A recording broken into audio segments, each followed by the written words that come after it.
বাংলাদেশ সরকারের প্রধানমন্ত্রী তারেক রহমানের সাম্প্রতিক মালয়েশিয়া সফরকে ঘিরে আন্তর্জাতিক অঙ্গনে বিভিন্ন ধরনের আলোচনা শুরু হয়েছে। সফরটি মূলত দ্বিপাক্ষিক সম্পর্ক, অর্থনৈতিক সহযোগিতা, বিনিয়োগ, শ্রমবাজার সম্প্রসারণ ও বাণিজ্যিক সম্পর্ক জোরদারের উদ্দেশ্যে অনুষ্ঠিত হলেও কিছু আন্তর্জাতিক ও আঞ্চলিক গণমাধ্যম সম্ভাব্য প্রতিরক্ষা সহযোগিতা নিয়েও নানা প্রতিবেদন প্রকাশিত হয়েছে। বিশেষ করে ভারতের কয়েকটি গণমাধ্যমে দাবি করা হয়েছে, বাংলাদেশ ভবিষ্যতে মালয়েশিয়ার কাছ থেকে আধুনিক সামরিক যান, সাজোয়া যান কিংবা অন্যান্য প্রতিরক্ষা সরঞ্জাম সংগ্রহের সম্ভাবনা বিবেচনা করছে। তবে উল্লেখযোগ্য বিষয় হলো, এ ধরনের কোনো সম্ভাব্য প্রতিরক্ষা চুক্তি সম্পর্কে এখন পর্যন্ত বাংলাদেশ কিংবা মালয়েশিয়ার সরকার আনুষ্ঠানিকভাবে কোনো ঘোষণা দেয়নি। ফলে বিষয়টি এখনও সম্পূর্ণভাবে আলোচনার পর্যায়ে রয়েছে। বিশ্লেষকদের মতে, দক্ষিণ পূর্ব এশিয়ার দেশ মালয়েশিয়া গত কয়েক দশকে নিজস্ব প্রতিরক্ষা শিল্পের সক্ষমতা বৃদ্ধি করেছে। দেশটি বিভিন্ন আন্তর্জাতিক প্রতিষ্ঠানের সঙ্গে যৌথ উদ্যোগে সামরিক যান, সাজোয়া যান এবং সামরিক প্রতিরক্ষা সরঞ্জামের রক্ষণাবেক্ষণ, সংযোজন ও উৎপাদনের কিছু কার্যক্রম পরিচালনা করে থাকে। যদিও বিশ্বের সবচেয়ে উন্নত যুদ্ধ ট্যাঙ্কের নির্মাতা হিসাবে মালয়েশিয়াকে সরাসরি উল্লেখ করা সঠিক নয়, তবুও দেশটির প্রতিরক্ষা শিল্প আঞ্চলিক পর্যায়ে একটি গুরুত্বপূর্ণ অবস্থান তৈরি করেছে।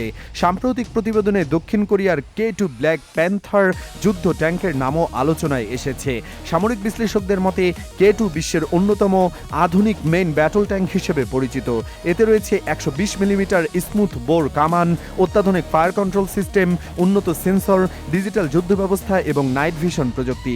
তবে এ ট্যাঙ্কের সঙ্গে বাংলাদেশ বা মালয়েশিয়ার কোনো সম্ভাব্য ক্রয় চুক্তি হয়েছে এমন তথ্য এখন পর্যন্ত কোনো সরকারি সূত্র নিশ্চিত করেনি। প্রতিরক্ষা বিশ্লেষকদের মতে, আধুনিক যুদ্ধক্ষেত্রে শুধুমাত্র ট্যাঙ্ক নয়, বড় সাজোয়া যান, অ্যাম্ফিবিয়াস ভেহিকল, ড্রোন, নজরদারি প্রযুক্তি এবং যোগাযোগ ব্যবস্থাও সমান গুরুত্বপূর্ণ হয়ে উঠেছে। বিশেষ করে নদীবহুল দেশগুলোর জন্য অ্যাম্ফিবিয়াস যান গুরুত্বপূর্ণ ভূমিকা পালন করতে পারে। এসব যান স্থল ও জল উভয় পরিবেশেই চলাচল করতে পারে।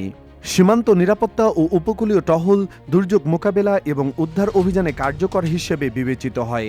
বাংলাদেশের ভৌগোলিক অবস্থান বিবেচনায় অনেক সামরিক বিশেষজ্ঞ মনে করেন, ভবিষ্যতে যদি প্রতিরক্ষা আধুনিকায়নের অংশ হিসাবে নতুন প্রযুক্তি সংগ্রহ করা হয়, তাহলে অ্যাম্ফিবিয়াস যান বা আধুনিক সাজোয়া যান একটি যৌক্তিক বিকল্প হতে পারে। তবে এ বিষয়ে সরকারের আনুষ্ঠানিক সিদ্ধান্ত বা পরিকল্পনা এখনও প্রকাশ করা হয়নি।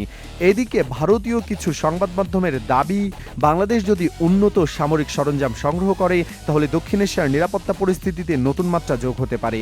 যদিও আন্তর্জাতিক সম্পর্ক বিশ্লেষকদের মতে, প্রতিটি স্বাধীন রাষ্ট্র তার নিজস্ব নিরাপত্তা প্রয়োজন অনুযায়ী প্রতিরক্ষা সক্ষমতা উন্নয়নের অধিকার রাখে। ফলে কোনো দেশের সামরিক আধুনিকায়নকে সবসময় আঞ্চলিক উত্তেজনার সঙ্গে যুক্ত করে দেখা উচিত নয়। ভারত ও বাংলাদেশের সম্পর্ক দীর্ঘদিনের।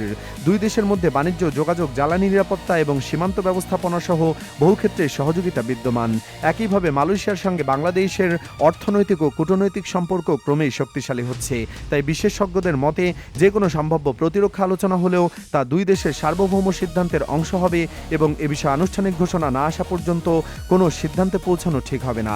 সাম্প্রতিক সময়ে বাংলাদেশে প্রতিরক্ষা বাহিনীর আধুনিকায়নের অংশ হিসাবে বিভিন্ন দেশ থেকে নতুন প্রযুক্তি ও সরঞ্জাম সংগ্রহ করেছে। এর মধ্যে নৌবাহিনী, বিমান বাহিনী এবং সেনাবাহিনীর সক্ষমতা বৃদ্ধির বিভিন্ন প্রকল্প চলমান রয়েছে। এসব উদ্যোগের মূল লক্ষ্য দেশের সার্বভৌমত্ব রক্ষা, সীমান্ত নিরাপত্তা নিশ্চিত করা এবং জাতিসংঘের শান্তিরক্ষা মিশনে অংশগ্রহণের সক্ষমতা আরও বাড়ানো।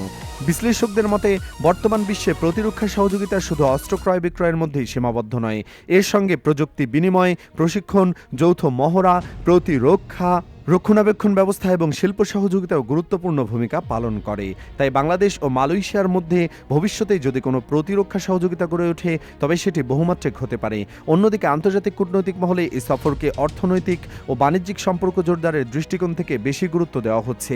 মালয়েশিয়ায় কর্মরত বিপুল সংখ্যক বাংলাদেশি শ্রমিক, নতুন শ্রমবাজার, বিনিয়োগ বৃদ্ধি এবং দ্বিপাক্ষিক বাণিজ্য সম্প্রসারণের বিষয়গুলো সফরের গুরুত্বপূর্ণ আলোচ্যসূচি হিসেবে বিবেচিত হয়েছে।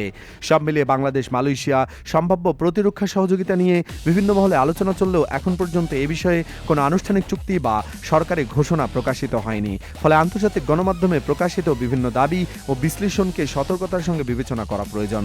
পরিস্থিতি কোন দিকে এগোবে, বাংলাদেশ সত্যিই কোনো নতুন সামরিক সরঞ্জাম সংগ্রহ করবে কিনা, কিংবা মালয়েশিয়ার সঙ্গে প্রতিরক্ষা খাতে আনুষ্ঠানিক সহযোগিতা গড়ে উঠবে কিনা, এসব প্রশ্নের উত্তর জানতে সংশ্লিষ্ট দুই দেশের ভবিষ্যৎ সরকারি ঘোষণা ও নির্ভরযোগ্য তথ্যের জন্য অপেক্ষা করতে হবে।